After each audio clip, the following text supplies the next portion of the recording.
जो लोग गृहस्थ जीवन में हैं। कुछ लोग ऐसे हैं कि गृहस्थ जीवन में रह कर के उनका आचरण संतों के समान ही होता है, या ऐसा भी कहा जाए कि संतों से भी अच्छा आचरण वो कर लेते हैं गृहस्थ जीवन में। बिल्कुल। तो उनका क्या कहीं से कोई पूर्व जन्म का प्रारब्ध रहता है कि उनका इस जन्म का संस्कार रहता है, ये कैसे होता है? 1 महीने बाद हमने गुरुजी से कहा कि ये हाथी जो है रात को सुबह 4 बजे कैसे आते हैं, इनको टाइम का पता कैसे चलता है। जी। तब गुरुजी ने बताया कि ये हाथी नहीं है, ये सिद्ध हैं। ये हाथी के रूप में यहाँ सत्संग करने आते हैं, भजन सुनने आते हैं। जी। तो यहाँ ऐसी अलौकिक और दिव्य अनेक शक्तियाँ हैं जी। जो आज भी इस स्थान पर रह रही हैं। राधे राधे दोस्तों, स्वागत है आपका अपने गुरु ज्ञान गौरव यूट्यूब चैनल में।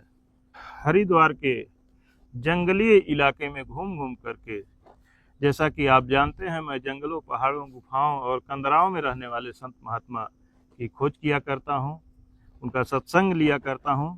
तो दोस्तों, इसी तरह से मैं इस समय इस क्षेत्र में घूम करके संतों का दर्शन कर रहा हूं, उनकी खोज कर रहा हूं, और जो भी सत्संग का लाभ प्राप्त हो रहा है वह मैं आप सब तक पहुंचाने की कोशिश कर रहा हूं। आप देख सकते हैं दोस्तों, इसी तरह से जो ये नदी दिखाई दे रही है, इसी तरह से 3 नालों को हम लोग पार करके यहाँ तक पहुँचे हैं। ये तीसरा नाला है, और इसको नाला कहना नहीं ठीक है, ये नदी है। अभी पानी नहीं है, और कब इसमें पानी आ जाए, कब बाढ़ आ जाए, इसका कोई ठिकाना भी नहीं होता है। दोस्तों, अब हम इन धाराओं को एक एक करके पार करते हुए चल रहे हैं, और अपनी गाड़ी से चल रहे हैं। यहाँ जाने में कोई दिक्कत नहीं है, रास्ता है, लेकिन ये है कि बरसात के मौसम में इन धाराओं को पार करना रिस्की होता है। आप चारों तरफ से हमारे पहाड़ियाँ देख लें, सब तरफ ऊंची ऊंची पहाड़ियाँ हैं, घाटियाँ हैं, और हम इस समय इन घाटियों में ही खड़े हैं। आप इस साइड में भी देख सकते हैं। आप इधर से आकर के थोड़ा सा आगे का भी दिखला दीजिए। आगे यही रास्ता जाता है, इसी रास्ते से होकर के इन घाटियों के बीच से हम पहुंचेंगे आश्रम तक। और वह जो महाराज जी का स्थान है, ये एक सिद्ध संत की समाधि है। सीताराम बाबा वहाँ हुआ करते थे, और ऐसे सिद्ध संत की समाधि को हम नमन करते हैं। वहाँ पहुँच करके जो आज की डेट में वहाँ पे संत महात्मा है, उनका भी हम दर्शन करेंगे, उस पावन समाधि का भी आपको हम दर्शन करवाएंगे। तो दोस्तों, अब हम चलते हैं आगे, फिर अपनी गाड़ी में बैठेंगे और वहाँ पर पहुँच करके दिखलाएंगे, और उसके बाद फिर आपको हम दर्शन करवाते हैं। तो दोस्तों, अब हम लोग आ चुके हैं सिद्ध स्रोत, बीच जंगल में और घने जंगल में।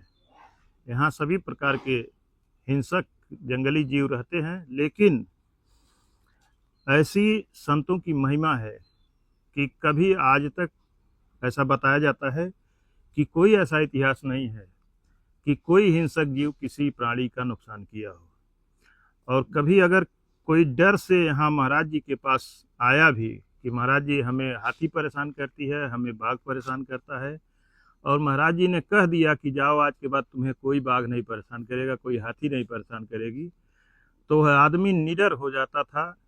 कभी उसे कोई जंगली जीव नुकसान भी नहीं करता था, न परेशान करता था। तो ऐसे सिद्ध संत के पावन चरणों में दोस्तों अब हम लोग पहुंच चुके हैं। आइए अब चलते हैं अंदर, और उस पावन समाधि का दर्शन करते हैं, और यहाँ जो भी संत मिलेंगे उनका दर्शन करते हैं, उनका चरण वंदन करते हैं, और उनसे यहाँ के बारे में जानकारी लेते हैं, उनसे सत्संग लेते हैं।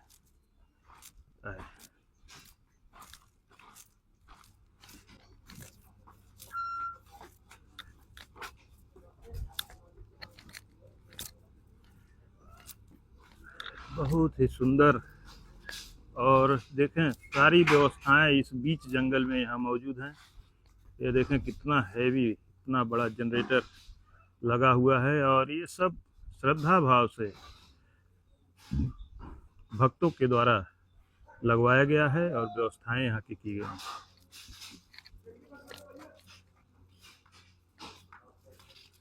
देखें कितना सुंदर चारों तरफ कुटिया का निर्माण हुआ है।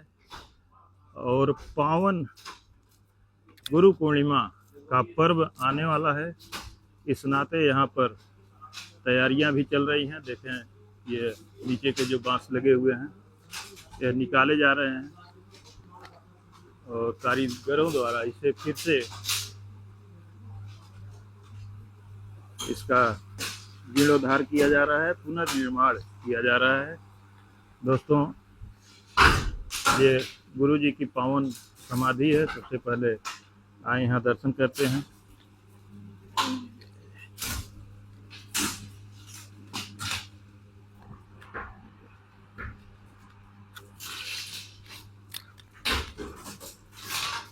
और एक बड़ी तस्वीर उधर दिखाएं, बड़ी तस्वीर लगी हुई है गुरु जी का, जो ध्यान मुद्रा में यहाँ पे बैठे हुए हैं। आइए चलते हैं। इधर धुना है, इधर महाराज जी साइड में बैठे हुए हैं। चलते हैं महाराज जी के पास।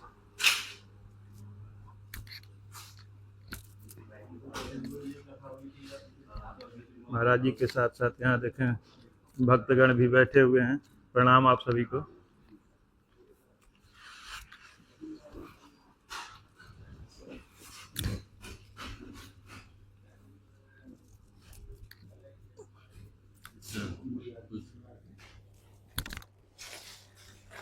महाराज ये मच्छरदानी है, यहीं पे रख देते हैं।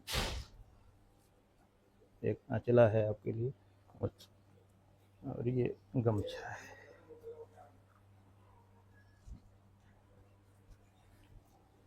जय सीताराम।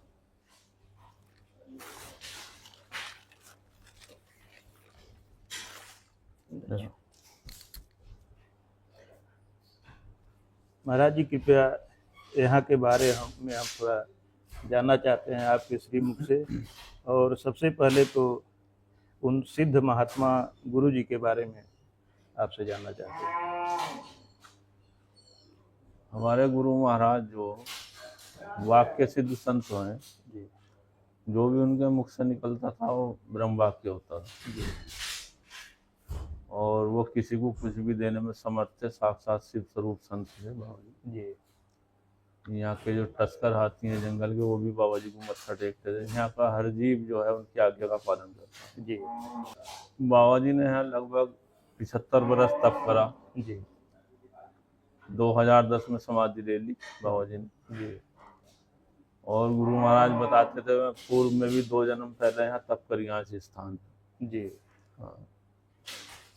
तो और ये जो धुना है, जी ये गुरु जी बताते थे भगवान सुखदेव जी का चेतन करा हुआ धुना है, जी जिन्होंने परीक्षित जी को भागवत जी सुनाई थी शुक्र काल में। ठीक। वहाँ तो मात्र 7 दिन रहे वो, यहाँ ज़्यादा लंबा समय रहे। जी उन्हीं का स्थान है। जी और यहाँ 350 के करीब गौ वंश है हमारे पास। जी उनका बाबा जी ने कभी दूध नहीं निकालने दिया। जी हमारे यहाँ गौ माता की सेवा होती खाली। हमारे आश्रम के लिए दूध बाजार से आता मोल। जी। हाँ। अभी महाराज जी इस समय दूध निकाला जाता है कि नहीं, अभी नहीं निकाला जाता? नहीं निकाल। जी दोस्तों, ये ऐसा आश्रम है कि महाराज जी जैसा बता रहे हैं, अभी भी 350 गौएं हैं, गौ माता छोटे बड़ी लेकर के। हाँ। और एक भी गाय का दूध यहाँ निकाला नहीं जाता है, सारे दूध बछड़े पीते हैं।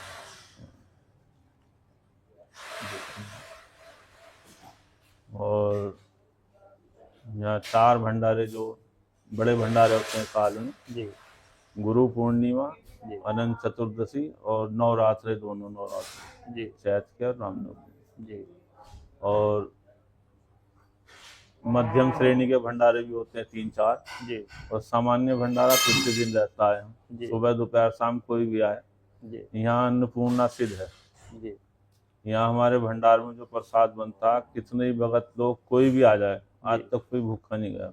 जी और यहाँ कोई ट्रस्ट, कोई संस्था या कोई चंदा दान पेटी कुछ नहीं है। जी यहाँ आकाश वृत्ति है, देवी देवताओं की सिद्धों की व्यवस्था है यहाँ सब। जी ये हमारा आश्रम बाबा जी की चरण पादुका से चलता है पूरा। जी जो भी अपनी श्रद्धा से हम श्रद्धालु अर्पण करते हैं, यहाँ कोई किसी से याचना वगैरह कोई मांगता नहीं, कुछ नहीं। जी। और यहाँ कभी कोई कमी नहीं आती। ये बहुत सिद्ध पीठ है, बहुत तप हुआ हुआ है इस स्थान में। महाराज जी, आप यहाँ कितने दिन से रह करके साथ? मुझे यहाँ लगभग 29 वर्ष हो गए। अच्छा। हाँ। आपका महाराज जी शुभ नाम क्या है? मेरा नाम धर्मदास है। जी। हाँ। किस उम्र में आप संत बन गए थे महाराज जी? मैं यहाँ लगभग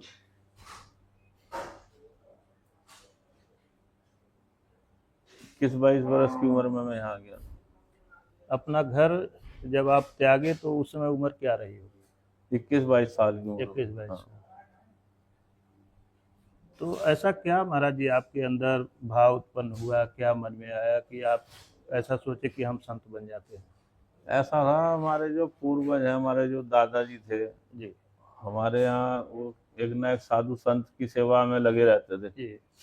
वो खेत पर रहते थे, अगर कोई साधु वहां से चला गया तो वो दूसरे को पकड़ के ले आते थे। जी। तो हमें साधु संतों की सेवा का, उनके दर्शन का बचपन से ही जो है संस्कार मिला हुआ। संस्कार मिला हुआ था। तो हम तो यहाँ कांवड़ लेने आए थे। जी और मुझे गुरुजी यहाँ आने से भी 2 वर्ष पूर्व में ही दिखाई दिए थे स्वप्न में। जी। बोले तेरे को मेरे पास रहना। जी। तो मुझे इनकी खोज भी थी। जी। तो मेरे ध्यान में इनका स्वरूप घूमता रहता था। उसके पहले आप कभी नहीं देखे? ना उसके पहले कभी नहीं देखे थे। तो हम कांवड़ लेने आए थे, तो मैं यहाँ बाहर पता करा मैंने, भाई यहाँ कोई जंगल में संत है। जी। तो एक चाय वाले ने बताया था, तो हम यहाँ फिर दर्शन करना है। तो मैंने पहचान लिया था बाबा जी को। मैंने कहा ये तो वही है जो मुझे। बस फिर मैं यहाँ से जो है, मेरा जाने का मन नहीं हुआ। जी। फिर इन्हीं की सेवा में आज भी मैं सेवा ही कर रहा। स्थान वही चला रहे हैं, वही सब कुछ है। जी। हम तो मात्र मतलब सेवक भी नहीं हूँ मैं। गद्दी पे गुरु जी ही आसीन। गद्दी पे वही आसीन है, ऐसा कोई है नहीं जो उनकी गद्दी पे बिठा दिया जाए। जी। वो परम सिद्ध आत्मा जो है। महाराज जी, जैसे कहा जाता है, हम सुनते हैं संतों के ही मुख से कि संत कोई एक जन्म में नहीं बनता है, सत्य है, यह जन्मों जन्म का जन्मों फल होता जन्म। है। बिल्कुल। और कोई मान लीजिए इस जन्म से स्टार्ट किया तो उसका तपस्या अधूरा रह गया, तो फिर अगले जन्म में वो संत बनेगा। बिल्कुल फिर सही नहीं सुना पूरा हुआ हमने। तो अगले जन्म में हमने करेगा। भी ऐसा ही सुना गुरु लोगों से। और आप जैसा कह रहे हैं कि गुरु जी यहाँ पे 3 जन्म तपस्या कर चुके हाँ, अपने बता रहे थे बाबा जी। जी। उनसे क्या कुछ छिपा हुआ नहीं था। हमने उनकी जी। बहुत लीलाएं देखी बाबा जी की। तो कई ऐसे घटनाएं हैं बाबा जी की यहाँ जो भक्तों के साथ में घटी। जी। अभी हमने किताब एक बनवाई बाबा जी की उस पर ना, जी। जीवनी पे। तो अभी वो 21 तारीख को यहाँ भंडारा गुरु पूर्णिमा, जी। उस पर वो बांटेंगे भक्तों को। तो कई ऐसे उसके लिए समय चाहिए। मैं बताता रहूंगा तो कई दिन तक बताता रहूंगा। अब पूरी पुस्तक का वर्णन कहाँ हो सकता है। महाराज जी, एक प्रश्न हमारे मन में आता है कि जैसे जो लोग गृहस्थ जीवन में हैं, कुछ लोग ऐसे हैं कि गृहस्थ जीवन में रह करके उनका आचरण संतों के समान ही होता है, या ऐसा भी कहा जाए कि संतों से भी अच्छा आचरण वो कर लेते हैं गृहस्थ जीवन में। बिल्कुल। तो उनका क्या कहीं से कोई पूर्व जन्म का प्रारब्ध रहता है कि उनका इस जन्म का संस्कार रहता है, ये कैसे होता है? ये सब पूर्व और जन्मों कुछ में- लोग उसी के उल्टा ऐसे भी होते हैं कि गृहस्थ जीवन में रह करके आताताई का रूप धारण किए रहते हैं, या फिर ऐसे भी होते हैं कि संत वेश धारण करके वो ऐसे निकृष्ट काम करते हैं, आताताई से बढ़ करके भी घृणित काम करते हैं। बिल्कुल। ऐसा क्यों होता है महाराज जी? ये सब जो है पूर्व जन्मों के संस्कार हैं जो अच्छे क्रम में लगे हैं, गृहस्थ हो या साधु संत हो। और जो साधु भेष में तो जो ऐसा काम करेगा वो पाखंडी है अपना। जी। हाँ। और गृहस्थी में तो आदमी कई बार क्या कुछ गृहस्थी के पालन के चक्कर में भी झूठ सच बोल दे।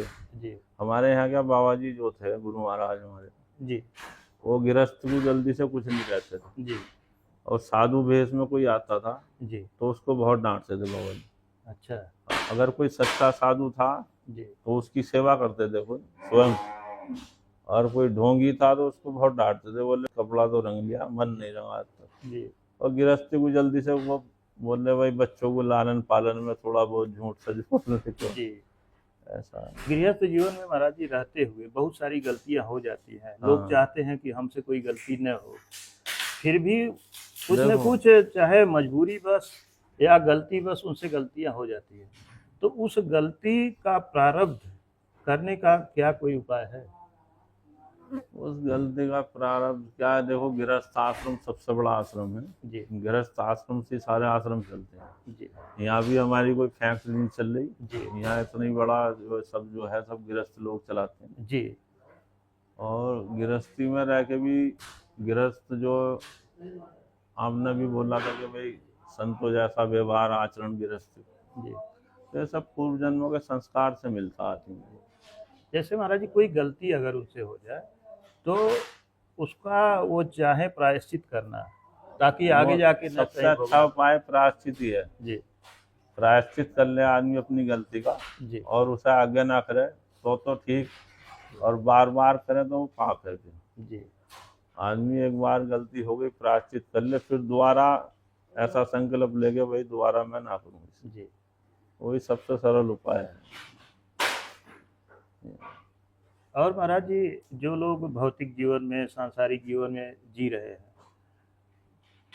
और वो संतों के पास नहीं जाते हैं, बहुत लोग नास्तिक होते हैं, विश्वास नहीं करते हैं, तो उन लोगों को ये लगता है कि हम अपनी खुली आंखों से जो चीज़ नहीं देख पा रहे हैं, वो संत महात्मा जंगल में, एकांत में या कुटिया में, घर में बैठे हुए हैं और वो ध्यान लगाते हैं तो हजारों किलोमीटर दूर की घटनाओं को देख लेते हैं। देख ले, वो कैसे देख लेते हैं? ये सब जो है ना जी, जो देख चुका वही बता सके। हमने अभी वहां तक है नहीं। जो ऐसा ना, हमारे गुरु महाराज जो अपने अनुभव की बात बताते थे, जी अपने अनुभव का ही ज्ञान किसी को देना चाहिए। उसका हमें अनुभव है नहीं कि भाई हमने जो है, भाई जिसने देखा होगा वही बता सके कैसे देखते हैं। नहीं, हम ये नहीं कह रहे हैं महाराज जी कि आपने देखा कि नहीं। हाँ। मैं ये जानना चाह रहा हूँ कि इसमें कुछ वैज्ञानिक तरीका होता है या ऐसी आध्यात्मिक कोई क्रिया होती है? योग है वो, जी।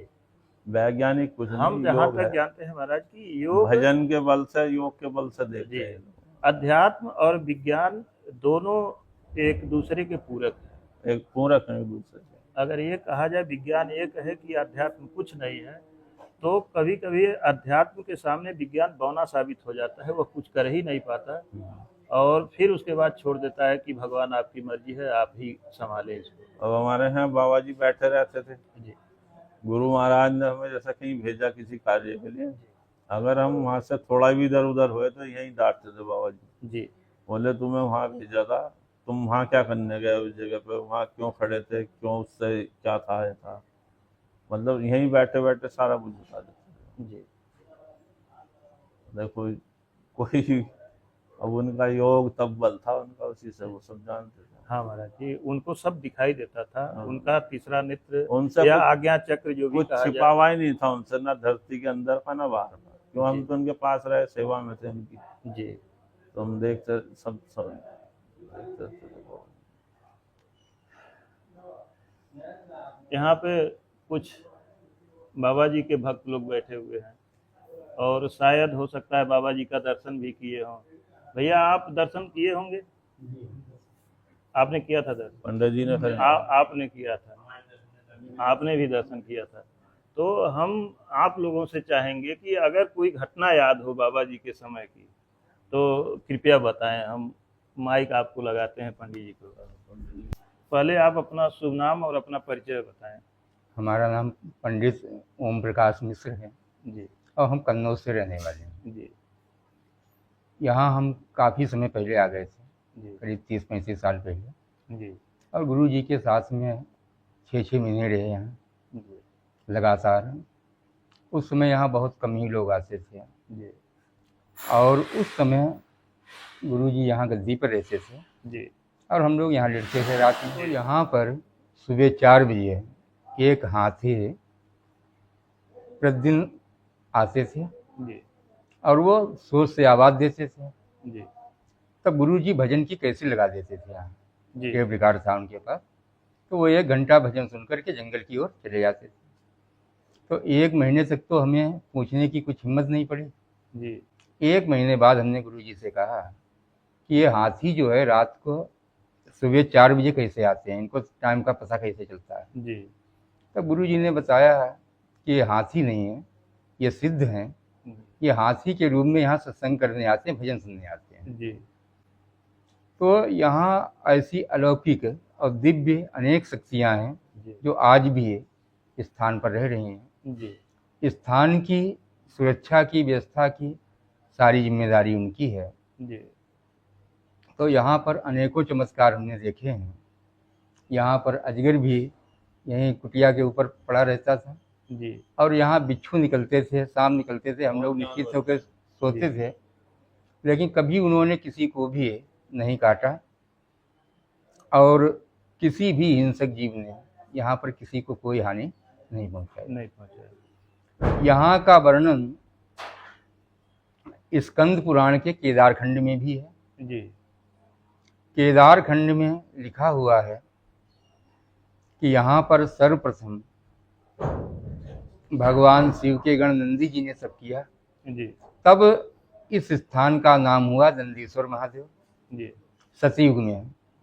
उनके बाद में ब्रह्मा जी के पुत्र मरीचि ऋषि जी ने तप किया जी और उस समय इस स्थान का नाम हुआ ब्रह्मपुत्रेश्वर महादेव। जी ये दोनों ही भगवान भोलेनाथ के भक्त थे और दोनों ने भोलेनाथ की ही साधना की। जी उनके बाद में सतयुग में, त्रेता में और द्वापर में अनेकों संतों ने यहाँ तप किया जी और श्रीमद् भागवत की प्रथम कथा जो नारद जी के आवाहन पर जी सनकादि ऋषियों ने ज्ञान, वैराग्य और भक्ति को सुनाई, जी वो इसी स्थान पर हुई।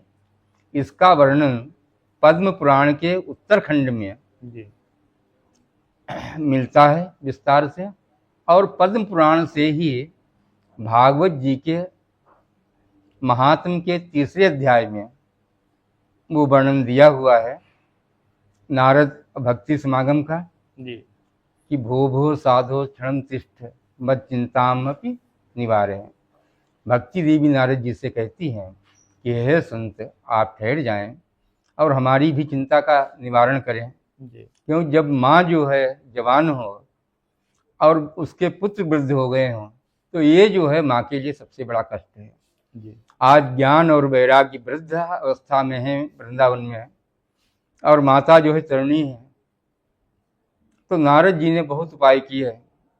अंत में उनको पता चला कि श्रीमद् भागवत कथा के श्रवण मात्र से जी ज्ञान, वैराग्य और भक्ति तीनों ही जवान हो जाएंगे। जी इस कथा के 200 वर्ष बाद महामुनि सुखदेव जी यहाँ पधारे और उन्होंने यहाँ तप किया। सुखदेव जी ने जन्म लेते ही जंगल की ओर प्रस्थान किया। यम प्रव्रजंत मनुपेतम अपेत कृत्यम द्वैपायनो विरेह कातर आजुहाव पुत्रेति तन्मयतया तरवोभिनेन्दुस् तम सर्वभूत हृदय मुनिमानतोस्मि। जिन्होंने जन्म लेते ही ना तो कुछ ग्रहण किया और न कुछ त्यागा, जो उपेत्य और अनुपेत्य से परे हैं, जो परम अवधूत हैं, दिगंबर हैं, दिगंबर यानी जो वस्त्र नहीं पहने हैं, जन्म लेते ही ज्यों के तो वैसे ही जंगल की ओर प्रस्थान कर दिया। उनके पीछे उनके पिताजी की हे पुत्र कहते हुए आ रहे हैं। सुखदेव जी ने उत्तर नहीं दिया, लेकिन वृक्षों ने उनको उत्तर दिया कि हमारे पुत्र हर साल कितने नष्ट हो जाते हैं कि वृक्षों के फल ही उनके पुत्र हैं।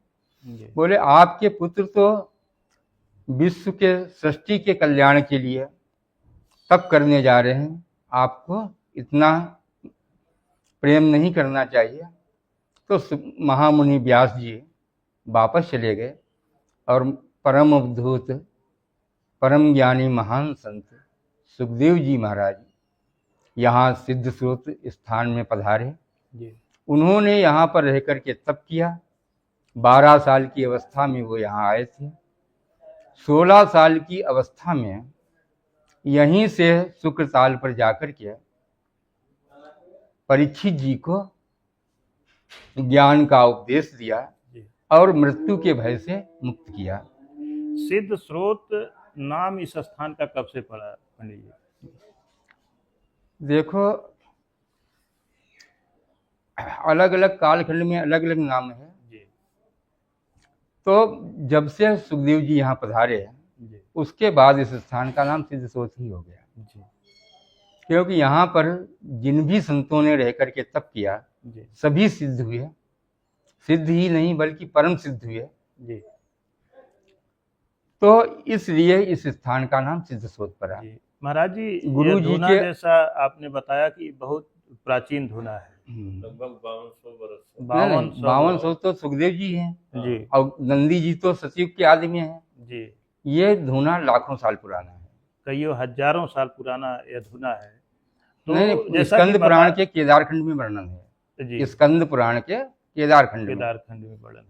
जी तो जैसे कि कहते हैं कि कोई धुना अगर लगातार 12 वर्ष तक प्रज्वलित रहता है जी हाँ, और वो धुना बुझता नहीं तो धुना सिद्ध हो जाता है। जी हाँ। तो ये धूना जो है सामान्य धूना नहीं है, वही मैं कहने ये जा रहा परम सिद्ध धूना है। हूं। जी और अग्निदेव महाराज जी यहाँ पर साक्षात विराजमान हैं। जी हमारे यहाँ आश्रम में जो भी प्रसाद बनता है जी सबका भोग सर्वप्रथम धूने में लगता है जी और उसके बाद वो प्रसाद भक्तों को मिलता है। जी इसीलिए यहाँ का भोजन सामान्य भोजन नहीं है, ये भगवान शिव का महाप्रसाद है और ये बड़े भाग्य से मिलता है। जी जी जी।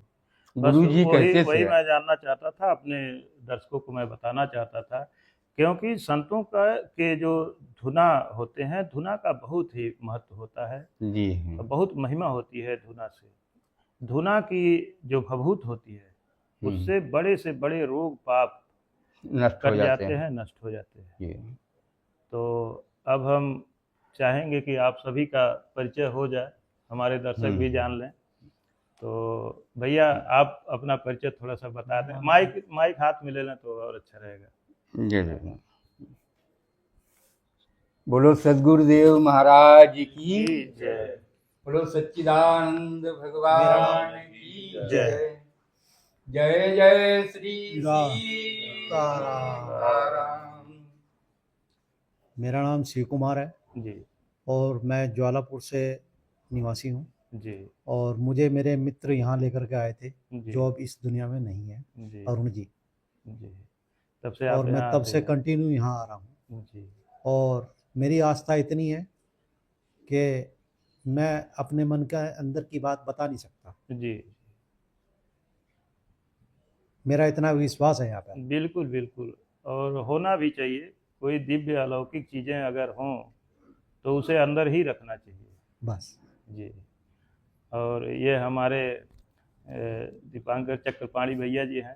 जी नमस्कार जी। जी मैं दीपांकर चक्रपाणी ज्वालापुर से ही हूँ जी और मैं निरंतर उमेश भैया की वीडियो देखता रहता हूँ। इनके माध्यम से जो दिव्य संत हैं उनके दर्शन में निरंतर होते रहते हैं। जी अभी मैं कुछ दिन पहले भी देख रहा था, नेपाल गए हुए थे भैया। इतने दुर्गम स्थान में और इतने घने जंगल में इन्होंने दिव्य संत ब्रह्मानी बाबा के दर्शन हम लोगों को कराए।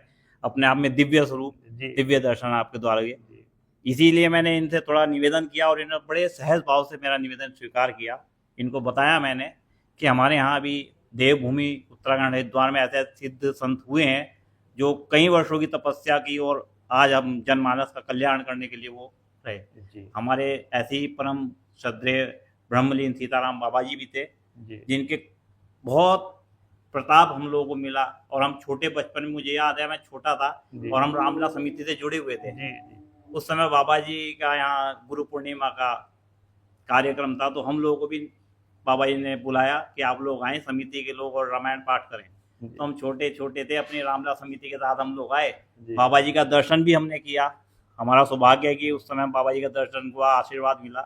तो इसीलिए हम आज तक उनसे जुड़े हुए हैं उसी भाव से। तो इसी भाव से मैं आप लोगों से निवेदन किया था कि आप आएँ और यहाँ और दर्शन दोस्तों करें। आज हमारा सौभाग्य है कि हम दीपांकर भैया के साथ घूम करके पहले तो जा करके जंगल में सुरेश्वर माता जी का दर्शन किए हैं और आज भैया के और आप भैया के द्वारा ही हम यहाँ तक ये पहुँचे हैं। हाँ, शिव कुमार भैया जी, इनसे मैंने निवेदन किया, हाँ, भैया ऐसे ऐसे हमारे उमेश भैया आए हुए हैं, हाँ। तो इन्होंने भी बिना किसी जी। कारण के एकदम मेरे को हाँ कर दी कि नहीं भैया मैं साथ चलूंगा आपके, और कहूँ उनको। और दोस्तों भैया के बगल में एक अंकल जी बैठे हुए हैं, हमको देख करके ही आपने पहचान लिया, बोले कि मैं आपको पहचान रहा हूँ, आपकी वीडियो में देखता हूँ, तो आप भी अपना परिचय। सीताराम जी से बोलता हूँ। जी। मेरा गांव एल्ला महजी, जिला शामलिया जी।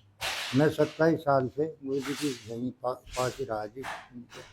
हमारे गुरु बस एक भगवान जैसे ही थे जी। जी। जो भी मुख से निकाल दिया आशीर्वाद का, वो सत्य था उनका। जी। बस जी। और आप दीपांकर भैया के भ्राता जी हैं, और आप दोनों जुड़वा भाई हैं, देखिए एक जैसे ही दिखते हैं।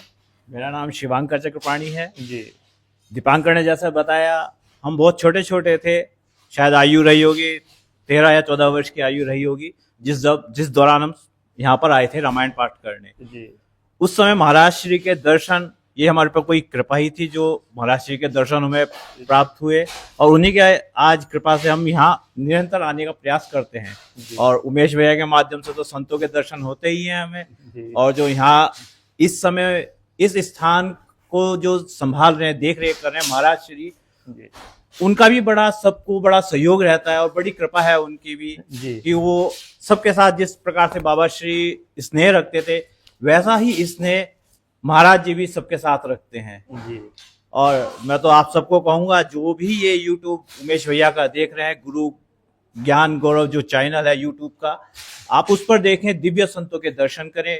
उसी श्रृंखला को भाई साहब ने बढ़ाया, और यहाँ सिद्ध स्रोत जो कि उत्तराखंड की पावन धरती पर है, घने जंगल के बीच में ये स्थान है, तो आप इस यूट्यूब के माध्यम से इस सिद्ध स्रोत स्थान के दर्शन अवश्य करें। जय सीताराम। जय सीताराम। और दोस्तों एक जानकारी और दे दें कि आप दोनों भाई राम और लक्ष्मण हैं, और सिर्फ कहने के लिए नहीं है। रामलीला का जो पाठ होता है उसमें आप राम बनते हैं, आप राम बनते हैं और आप लक्ष्मण बनते हैं।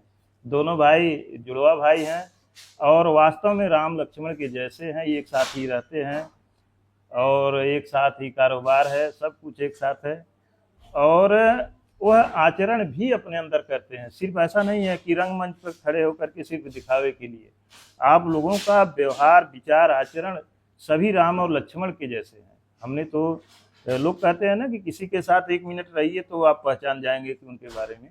हम आज पूरे दिन आप लोगों के साथ हैं, हम तो देख रहे हैं कि आप लोगों के आचरण भी राम लक्ष्मण के जैसे ही हैं, अपने जीवन में आप उतारने की कोशिश करते हैं। वैसे तो राम लक्ष्मण कोई बन भले जाए, लेकिन वह चीज़ नहीं हो सकता, वो परम तत्व तो होना मुश्किल है, लेकिन आचरण जरूर किया जा सकता है। देखो, ये रघुनाथ जी की बड़ी कृपा है। वैसे तो हमारा इतने सामर्थ्यवान नहीं है कि हम राम लक्ष्मण का अभिनय करें, ये तो एक कोई पुण्य कर्म उदय हुआ है जो हम दोनों भाइयों को राम लक्ष्मण का अभिनय स्वरूप प्रदान हुआ जी। नहीं तो हम लोगों की सामर्थ्य नहीं है कि हम राम लक्ष्मण जैसे महापुरुषों का अभिनय करें जी। वो तो एक कृपा ही है, सीताराम बाबा जी का आशीर्वाद है, आप सब भाइयों का प्रेम है, स्नेह है, जिसकी वजह से हम ये रघुनाथ जी के मंचन को कर पा रहे हैं जी। नहीं तो हम लोगों की सामर्थ्य नहीं है। तो दोस्तों इसी के साथ वीडियो समाप्त करते हैं, और बहुत ही सुंदर लगा, आज बहुत आनंद आया महाराज जी के पावन चरणों में, और ऐसे सिद्ध संत की समाधि का दर्शन करके। और कहा जाता है कि संत कहीं जाते नहीं हैं, भले वो शरीर छोड़ दें, लेकिन वो वहीं पे रहते हैं। तो बाबा जी कहीं नहीं गए हैं, वो वहीं पर हैं, यहीं पर हैं। ये हमारा दुर्भाग्य भी कहा जा सकता है कि जब वो थे तब हम दर्शन नहीं कर पाए, लेकिन हमारा सौभाग्य भी है कि कम से कम आज हम दर्शन कर लिए। तो दोस्तों वीडियो महाराज जी का आप देख सकते हैं, तस्वीर लगी हुई है, पहले भी हम दिखलाए हैं। तो दोस्तों अगर वीडियो आपको अच्छी लगी हो तो कृपया लाइक करें, अपने दोस्तों के साथ शेयर करें। मिलते हैं और संत के चरणों में। धन्यवाद दोस्तों।